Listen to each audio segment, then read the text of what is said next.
नमस्कार दोस्तों, स्वागत है आपका एक कदम अध्यात्म की ओर।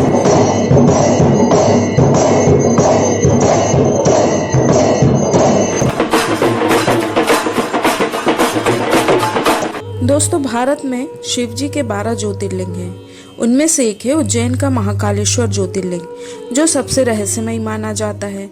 आइए जानते हैं उज्जैन का महाकालेश्वर ज्योतिर्लिंग क्यों इतना खास है। उज्जैन में हजारों संत, ऋषि, ब्राह्मण जप और तप करने आते हैं। साथ ही यहाँ पवित्र नदी क्षिप्रा नदी है और हर 12 वर्ष में सिंहस्थ महाकुंभ का मेला भी लगता है। उज्जैन के बारे में एक खास बात यह है कि यहाँ पर ओखर शमशान है, जहाँ पर शिव जी का वास होता है। उज्जैन का प्राचीन नाम अवंतिका, उज्जैनी, कनक श्रृंगा आदि हैं। उज्जैन के राजा विक्रमादित्य थे। विक्रमादित्य के राजा बनने से पहले यहाँ एक प्रथा थी कि जो भी उज्जैन का राजा बनेगा उसकी मृत्यु निश्चित है, जिसके बाद विक्रमादित्य ने इस प्रथा को समाप्त कर दिया। विक्रमादित्य ने कहा कि राज्य की गद्दी अगर खाली भी है तो शासन महाकाल के नाम से चलेगा। तब से आज तक ये प्रथा चली आ रही है। मान्यताओं के अनुसार उज्जैन के राजा केवल महाकाल है, इसलिए आज भी उज्जैन को लेकर यही मान्यता है कि यदि कोई भी वर्तमान राजा रूपी नेता अर्थात प्रधानमंत्री या जनप्रतिनिधि उज्जैन शहर की सीमा के भीतर रात बिताने की हिम्मत करता है तो उसे इस अपराध का दंड भुगतना होता है। महाकाल से बड़ा कोई शासक नहीं है।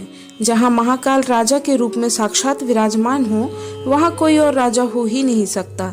जिस क्षण से महाकाल उज्जैन में विराजित हुए हैं, उस क्षण से आज तक उज्जैन का कोई और राजा नहीं हुआ। उज्जैन के केवल एक ही शासक हैं और वो हैं प्रभु महाकाल। पौराणिक कथाओं के अनुसार कोई भी राजा उज्जैन में रात्रि निवास नहीं करता, क्योंकि आज भी बाबा महाकाल ही उज्जैन के राजा हैं। उज्जैन का महाकाल मंदिर दक्षिण मुखी है। दक्षिण दिशा मृत्यु का प्रतिनिधित्व करती है। कहा जाता है कि आकाश में तारक लिंग, पाताल में हाटकेश्वर लिंग और पृथ्वी पर महाकालेश्वर से बढ़कर अन्य कोई ज्योतिर्लिंग नहीं है। इसलिए महाकालेश्वर को पृथ्वी का अधिपति भी माना जाता है। उज्जैन में एक दक्षिण मुखी ज्योतिर्लिंग है। शास्त्रों के अनुसार दक्षिण दिशा के स्वामी यमराज जी हैं। कहा जाता है कि जो भी व्यक्ति मंदिर में आकर सच्चे मन से भगवान शिव की प्रार्थना करता है, उसे मृत्यु के बाद मिलने वाली यातनाओं से मुक्ति मिलती है। कहा जाता है कि यहाँ आकर भगवान शिव के दर्शन करने से अकाल मृत्यु टल जाती है और व्यक्ति को सीधा मोक्ष प्राप्त होता है। दोस्तों, उज्जैन नगरी का वैज्ञानिक महत्व भी है। यह विज्ञान और गणित की रिसर्च का प्राचीन केंद्र हुआ करता था। भास्कराचार्य, ब्रह्मगुप्त और वाराहमिहिर जैसे गणितज्ञ और खगोलविद उज्जैन को अपने शोध का केंद्र बनाया हुआ था।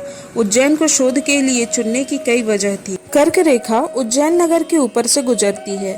यही नहीं, कर्क रेखा एवं भूमध्य रेखा एक दूसरे को उज्जैन में काटती हैं।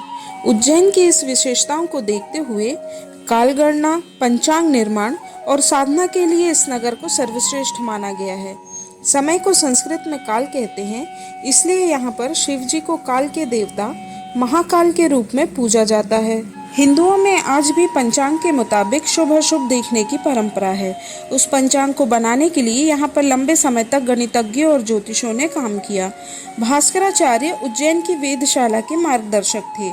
उन्होंने धरती में गुरुत्वाकर्षण बल यानी ग्रेविटेशनल फोर्स की खोज उज्जैन में ही की थी। महाकाल ज्योतिर्लिंग की पौराणिक कथा भी काफी रोचक है। पौराणिक कथा के अनुसार वेदप्रिय नाम का एक ब्राह्मण अवंती नामक नगर में रहता था। वो शिव का परम भक्त था।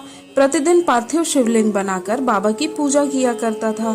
नियमित रूप से धार्मिक कर्मकांडों के कामों में उसकी विशेष रुचि थी। एक बार दूषण नामक राक्षस नगर में आया और लोगों को धार्मिक कार्य करने से रोकने लगा। राक्षस को ब्रह्मा जी से विशेष वरदान प्राप्त था। इसी कारण उसका आतंक बढ़ता गया।